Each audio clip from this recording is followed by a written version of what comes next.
పట్టణంలో పంచాయతీ కార్యాలయంలో పనిచేస్తున్నటువంటి పారిశుద్ధ్య కార్మికులకు మేడే సందర్భంగా పామిడి జనసేన పార్టీ నాయకుల ఆధ్వర్యంలో MPDO EO Gopal Janasena party నాయకుల చేతుల మీదుగా పారిశుద్ధ్య కార్మికులకు బట్టలు పంపిణీ చేశారు. అనంతరం ఎంపీడీఓ తేజస్న ఈవో గోపాల్ మాట్లాడారు. ఈ నల్లప్ప గారు, తర్వాత టి లక్ష్మీనారాయణ గారు, తర్వాత ఏ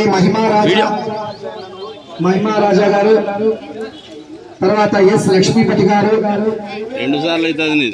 లక్ష్మీపతి గారు, తర్వాత ఎం చంద్రమౌళి గారు, తర్వాత ఎన్ మల్లికార్జున గారు,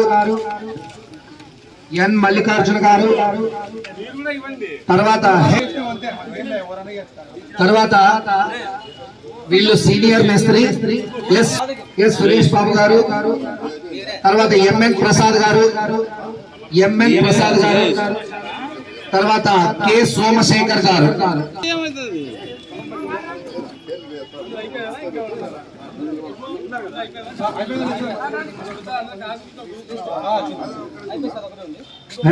దయచేసి మీరందరూ అతిథిగా వచ్చినటువంటి గౌరవ ఎంపీడీఓ తేజస్న గారికి, పంచాయతీ శాఖ A1 గ్రేడ్ గోపాల్ గారికి, అదే వేదిక పోయినటువంటి పెద్దలకు, పాత్రికేయులకు, జనసేన పార్టీ నాయకులకు, కార్యకర్తలకు ప్రత్యేక ధన్యవాదాలు. ముఖ్యంగా ఈ కార్యక్రమం చేయడం ఉద్దేశం ఏమిటంటే, పవన్ కళ్యాణ్ రాష్ట్ర ఉప ముఖ్యమంత్రి, జనసేన పార్టీ వ్యవస్థాపకుడు, నిరంతరం ప్రజల్లో ఉండడమే కాక మనమందరం శుభ్రంగా మనతో పాటు మన ఇల్లు, మన వీధులు, మన గ్రామాలు ఉండాలంటే ముఖ్యంగా పారిశుద్ధ్య కార్మికులు ఉంటేనే మనమందరం ఎంతగా ఆరోగ్యంగా ఉంటామని మా నాయకుడు నిన్న అమరావతిలో అందరికీ తెలియజేశాడు.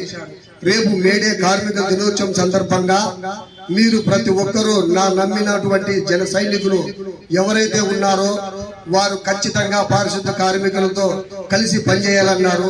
మేము కూడా వాళ్ళన్న అభిమాని, మెగాస్టార్ చిరంజీవి అభిమానిగా ఉంటూ పవన్ కళ్యాణ్ అభిగా మారుతూ వారి అడుగుజాడల్లో నడచాలనే ఉద్దేశంతోనే పారిశుద్ధ్య కార్మికులకు ఈ రోజు మేము బట్టల పంపిణీ కార్యక్రమం చేశాం. ఎంతమంది ఎవరున్నా మాకు ముఖ్యంగా సార్ మేము మీ పారిశుద్ధ్య కార్మికులు, మేము బట్టలు పంపిణీ చేయాలనుకుంటున్నాము, మీరు మాకి ఒకసారి లిస్టు పంపించండి సార్ అంటే అడిగిన వెంటనే గోపాల్ సారు నాతో పాటు ఎంపీడీఓ గారు కూడా మీరు ఆహ్వానిస్తే బాగుంటుందన్నారు. వారి మాట ఎక్కడ అగౌరవపరచకుండా మేము పిలిచిన మాటకి ఖచ్చితంగా వచ్చినందుకు వారికి మరొకసారి ధన్యవాదాలు. మనము పామిడి పంచాయతీ కార్యాలయంలో నేను గత 7 సంవత్సరాల నుంచి పాత్రికేయులుగా పనిచేస్తూ ఉన్నాను. ఎక్కడే కానీ గతంలో చాలా మంది మనం పారిశుద్ధ్య కార్మికులను గౌరవించిన వాళ్ళు ఉన్నారు, గౌరవించకపోయిన వాళ్ళు ఉన్నారు. మా ఉద్దేశం ఏమిటంటే మనమందరం కలిసికట్టుగా ఉండి మన కుటుంబంలో కూడా ఏదైనా అశుభ కార్యం జరిగితే ఎవరైనా అక్కడ చెత్త ముందు తీసేయమంటే ఎవరు రారు. ఒకే ఒక ఫోన్ కాల్తో వచ్చేటువంటి వారు ఎవరైనా ఉన్నారంటే కేవలం పారిశుద్ధ్య కార్మికులకు మాత్రమే. ఈ రోజుల్లో మనమందరం చాలా మంది రోడ్లలో టీ తాగుతుంటాం, వాటర్ బాటిల్ తాగుతుంటాం, రోడ్లు పడేస్తుంటాం. ఎవరైనా పక్కన వాళ్ళు కొంచెం తీసి పెడితే ట్యాక్స్ అన్నా అంటున్నాం. మన కోసం నిరంతరం వారి కుటుంబాలను పక్కన పెట్టి ఉదయం 5 గంటల నుంచి రాత్రి 7 గంటల వరకు మన కోసం పారిశుద్ధ్య కార్మికులు పనిచేస్తున్నారంటే వాళ్ళకి ఇచ్చే మన ఈ గౌరవం చిన్న చెత్త కాగితం లాంటిది. ఎందుకంటే వారు పేరుకు మాత్రమే పారిశుద్ధ్య కార్మికులు. వారు మా పవన్ కళ్యాణ్ చెప్పింది పారిశుద్ధ్య కార్మికులు కాదు, మనకి అందరినీ కాపాడే దైవం ఏదైనా ఉందంటే వారే పారిశుద్ధ్య కార్మికులు. ఈ రోజు మనమందరం బస్ స్టాండ్ లో చెత్తా చెదారం ఉన్నప్పుడు వాళ్ళు తీయకపోతే ఒక 5 రోజులు వాళ్ళు ధర్నాలు చేస్తే ఆ ఊరు, ఆ వాడ ప్రత్యేకంగా చెప్పాల్సిన అవసరం లేదు, దుర్వాసనతో వెళ్తుంది. ఒకే ఒకరు పారిశుద్ధ్య కార్మికులు లేకపోతే మనం ఎంత చేసుకున్నా ఏమి చేసినా శూన్యం.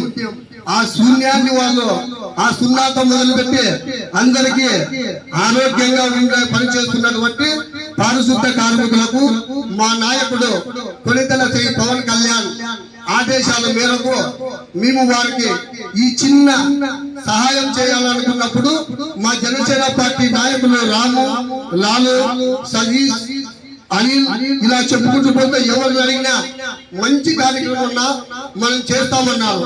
కొంతమంది ఇక్కడ రాబోకున్న వ్యక్తులు కూడా మా నాయకులు, మా కార్యకర్తలు మనం పారిశుద్ధ కార్మికులు చేస్తే ఖచ్చితంగా మంచి పని అన్నారు. రాబోయే రోజుల్లో కూడా మాకు ఆ దేవుడు ఖచ్చితంగా చూస్తాడు. ఎందుకంటే మేము చేసే పని మంచి పని. పారిశుద్ధ కార్మికుల్ని కార్మికుల దినోత్సవం రోజు మా చిన్న కార్యక్రమం చేయాలనుకున్నాము. ఈ అవకాశం ఇచ్చినటువంటి జనసేన పార్టీ నాయకులకు, కార్యకర్తలకు, పాత్రికేయులకు, వేదికపై పెద్దలకు మరొకసారి ప్రత్యేక ధన్యవాదాలు.